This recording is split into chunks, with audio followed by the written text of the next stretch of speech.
Use and throw, അതാണ് അമേരിക്കയുടെ പൊതുവെയുള്ള രീതി. അമേരിക്കയുടെ നിലവിലെ പ്രസിഡന്റ് ഡൊണാൾഡ് ട്രംപിന്റെ രീതിയും അതുതന്നെയാണ്. യു എസിനെതിരെ അതിശക്തമായ പ്രതിഷേധം ഉയർത്തിയിരിക്കുകയാണ് പാകിസ്ഥാൻ. പാകിസ്ഥാന്റെ പ്രതിരോധ മന്ത്രിയാണ് യു എസിനെതിരെ വിമർശനം ഉയർത്തിയിരിക്കുന്നത്. തന്ത്രപരമായ ആവശ്യങ്ങൾക്കായി യു എസ് പാകിസ്ഥാനെ ചൂഷണം ചെയ്തു. ലക്ഷ്യം കണ്ടു കഴിഞ്ഞപ്പോൾ ഒരു ടോയ്ലറ്റ് പേപ്പർ പോലെ വലിച്ചെറിഞ്ഞു. ദേശീയ അസംബ്ലിയിൽ സംസാരിക്കവെയാണ് ഖാജ ആസിഫ് യു എസിനെ കുറ്റപ്പെടുത്തിയത്. പാകിസ്ഥാൻ ഭീകരവാദ ചരിത്രത്തെ പലപ്പോഴും നിഷേധിക്കാറുണ്ട്. കഴിഞ്ഞകാല ഏകാധിപതികൾക്ക് പറ്റിയ തെറ്റാണത്. അഫ്ഗാൻ യുദ്ധങ്ങളിൽ പാകിസ്ഥാൻ പങ്കുചേർന്നത് വലിയ തെറ്റായിരിക്കുന്നു. ഇന്നത്തെ പാകിസ്ഥാൻ നേരിടുന്ന ഭീകരവാദം ആ തെറ്റുകളുടെ തിരിച്ചടിയാണ്. 2001 സെപ്റ്റംബർ 11 വേൾഡ് ട്രേഡ് സെൻറ്റർ ആക്രമണത്തിന് ശേഷം യു എസുമായി സഖ്യമുണ്ടാക്കിയത് പാകിസ്ഥാന് വലിയ ആഘാതമാണ് സൃഷ്ടിച്ചത്. ഒരു കഷ്ണം ടോയ്ലറ്റ് പേപ്പറിനേക്കാൾ മോശമായാണ് പാകിസ്ഥാനെ പരിഗണിക്കുന്നത്. ഒരു പ്രത്യേക ആവശ്യത്തിനായി ഉപയോഗിച്ച ശേഷം നമ്മളെ എറിഞ്ഞു കളഞ്ഞു, അദ്ദേഹം പറഞ്ഞു.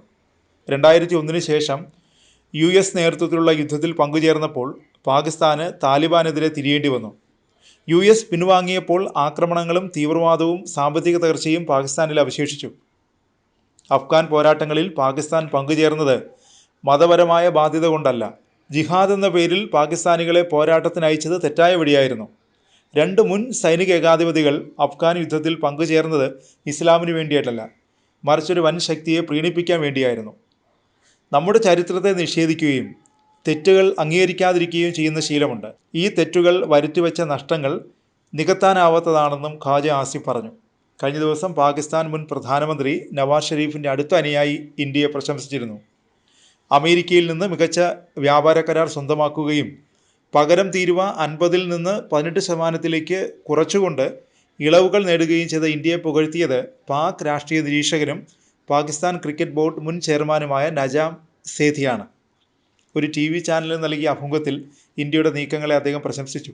ഇന്ത്യക്ക് സ്വേച്ഛാധിപത്യം ഇഷ്ടമല്ലെന്നും ആരുടെയും ആജ്ഞകളെ അവർ അനുസരിക്കാറില്ലെന്നും നജാം സേഥി പറഞ്ഞു. ചർച്ചകളിലൂടെ സ്വന്തം താല്പര്യം സംരക്ഷിക്കാനാണ് ഇന്ത്യ ശ്രമിച്ചത്.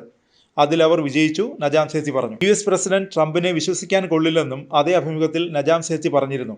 പാക് പ്രധാനമന്ത്രി ഷഹബാസ് ഷെരീഫും സംയുക്ത സേനാ മേധാവി അസിം മുനീറും പലതവണ വൈറ്റ് ഹൗസ് സന്ദർശിക്കുകയും ട്രംപുമായി ഒന്നിച്ചിരുന്ന് ഡിന്നർ കഴിക്കുകയും ചെയ്തു.